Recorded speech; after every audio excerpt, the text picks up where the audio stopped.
Allô, allô, c'est Marie-Christine. Est-ce que tu te demandes souvent pourquoi tu n'arrives pas à être heureuse, heureux? Pourquoi tu n'arrives pas à laisser entrer le bonheur dans ta vie? Le bonheur est parfois difficile à trouver. Toutefois, il est possible de mettre des choses en place, de poser des actions concrètes pour arriver à ressentir du bien-être, laisser entrer du bonheur dans notre vie. D'ailleurs, là, j'ai une vidéo sur ce sujet, 9 façons pour libérer plus de sérotonine et te sentir mieux. J'ai mis le lien juste sous la vidéo. Mais avant de pouvoir être heureux, il est important de connaître les raisons qui nous empêchent d'atteindre le bonheur. Aujourd'hui, je te présente 5 raisons, 5 explications qui font qu'on a, en tant qu'être humain, la difficulté à trouver le bonheur. Mais juste avant, je t'invite à t'inscrire à mon webinaire gratuit « 3 prisons émotionnelles chez l'être humain » pour découvrir ce qui te bloque dans ta vie et les marches vers la libération de ton moi intérieur. J'ai mis le lien juste sous la vidéo. Une première raison qui fait qu'on a de la difficulté à trouver le bonheur, c'est qu'en tant qu'être humain, on a tendance à croire que c'est à cause de notre enfance si on n'arrive pas à être heureux. Eh bien, c'est faux. Oui, notre enfance a une certaine influence, parfois même beaucoup, sur les choix qu'on fait aujourd'hui, mais c'est pas parce qu'une personne a eu une enfance dite normale ou même heureuse qu'elle va nécessairement être équipée pour faire face aux adversités de la vie, qui, soit dit en passant, sont inévitables et communes à chacun de nous. Il n'y a personne qui y échappe. Peut-être que la personne va avoir acquis beaucoup de connaissances, des belles habiletés à communiquer, elle va être entourée d'un bon réseau, mais si elle ne peut pas être elle-même, si on ne lui a jamais appris à se débrouiller, à avoir confiance en ses capacités, ses ressources internes, ça se peut que lorsqu'il va y avoir un obstacle, que celui-ci devienne une montagne insurmontable. C'est certaines personnes trop couvées, élevées dans la ouate, si on peut dire ça ainsi, vont avoir beaucoup de difficultés à faire face aux épreuves parce qu'on ne leur a pas appris comment y faire face. En les surprotégeant, sans avoir de mauvaises intentions, le message que les parents envoient à l'enfant, c'est qu'il a absolument besoin de quelqu'un pour régler ses problèmes et qu'il n'a pas les capacités nécessaires pour y faire face. Ou encore qu'il y a tellement de grands dangers dans le monde qu'il est trop dangereux d'explorer, d'expérimenter et d'essayer des choses. Notre enfance peut avoir une certaine influence sur nos choix de vie, mais c'est surtout ce qu'on décide de faire de notre vécu qui compte. Souviens-toi, on peut être heureux seulement dans la mesure où on décide de l'être. Une deuxième raison, une deuxième explication, c'est que l'être humain a tendance à s'apitoyer sur son sort et à se victimiser. Quand il nous arrive une épreuve, on a souvent tendance à se dire « Pourquoi moi, pauvre de moi? Qu'est-ce que j'ai fait pour mériter ça? » Alors qu'il est beaucoup plus utile et efficace et constructif de chercher des solutions pour régler ses problèmes. Mieux, de chercher les apprentissages à travers ce qui nous arrive. En se positionnant en tant que victime, ça devient facile de se laisser aller à l'autodestruction. À se laisser emporter par la tempête et à sombrer dans la dépression, l'alcool, la drogue, se jeter dans le travail, bousiller tout autour de nous, à commencer par notre bien-être, notre santé, nos relations, etc. C'est un réflexe humain que de s'apitoyer sur son sort. On le fait tous à un moment ou l'autre dans notre vie et à différents degrés. L'important, c'est de se reprendre en main le plus rapidement possible pour ne pas alimenter à outrance et rester dans cet état d'apitoiement. En plus, en se positionnant en tant que victime, inconsciemment, la personne devient une proie facile pour les agresseurs, les profiteurs et les manipulateurs.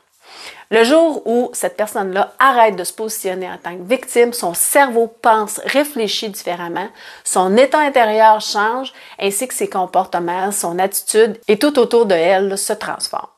De plus, elle n'attire plus le même genre de personnes parce qu'elle va être en mesure de mettre ses limites et les gens vont le sentir autour d'elle. Ils vont savoir qu'ils n'ont plus de contrôle sur elle.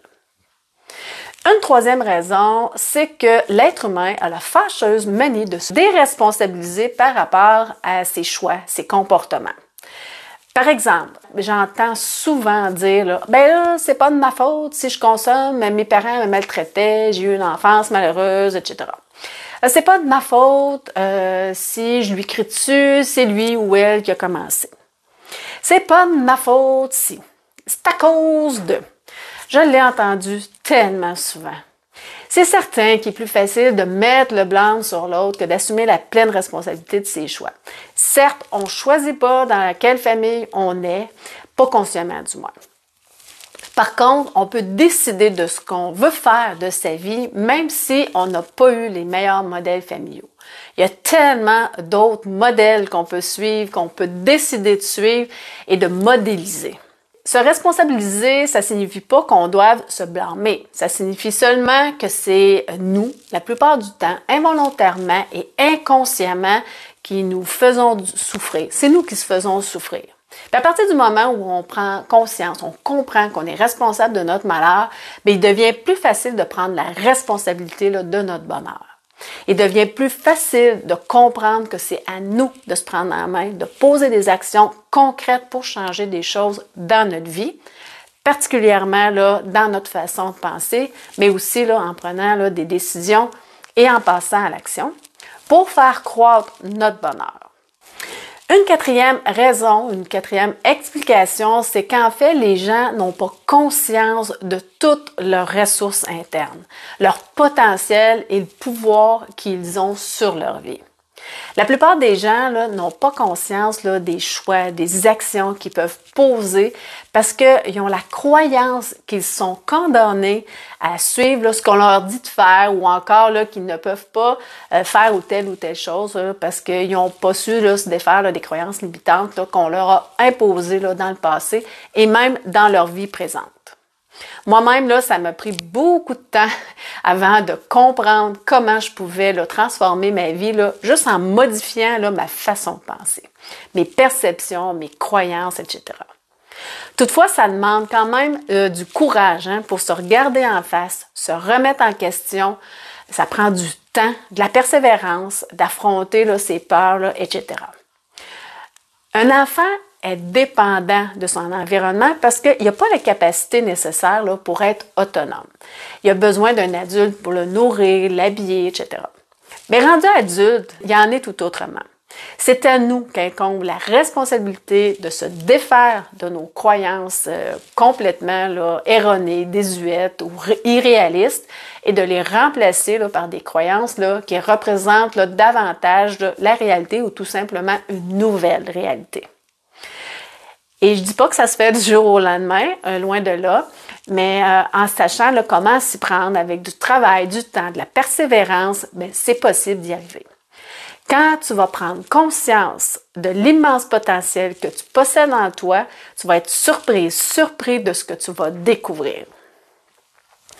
Finalement, une cinquième explication, eh bien, comme je viens de le mentionner, bien, ça demande du temps, des efforts et de la persévérance.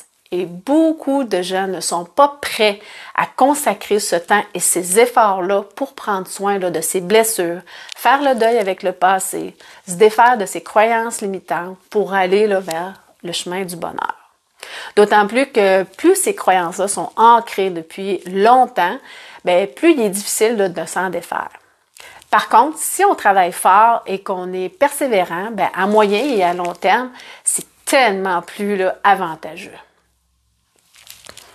En résumé, là, on peut être heureux là, seulement dans la mesure où on décide de l'être. On peut être heureux lorsqu'on arrête de penser que parce qu'on a eu une enfance malheureuse, on ne peut pas être heureux dans la vie.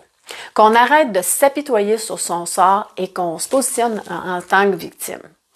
C'est en osant prendre la responsabilité de notre bonheur et conscience du pouvoir qu'on a sur notre vie qu'on devient le créateur de notre vie. Finalement, là, ben, on peut arriver à être heureux dans la vie en se défaisant de ces croyances limitantes qui nous empêchent là, de trouver le bonheur. Voilà, c'est déjà tout. Si tu as aimé le contenu de cette vidéo, je t'invite là, à l'aimer en cliquant là, sur le pouce en l'air. Partage-la là, pour en faire là, profiter le plus de gens possible et profite-en là, pour t'abonner là, à ma chaîne là, pour ne rien manquer et profiter là, de plus de vidéos là, en développement personnel. pense à t'inscrire là, à mon webinaire là, gratuit, là, 3 prisons émotionnelles chez l'être humain là, pour découvrir là, ce qui te bloque dans la vie et les marches vers la libération là, de ton moi intérieur. J'ai mis le lien là, juste sous la vidéo. Sur ce, je te souhaite une excellente journée. Surtout, prends soin de toi et commence dès aujourd'hui là, à créer ton bonheur. Bye bye!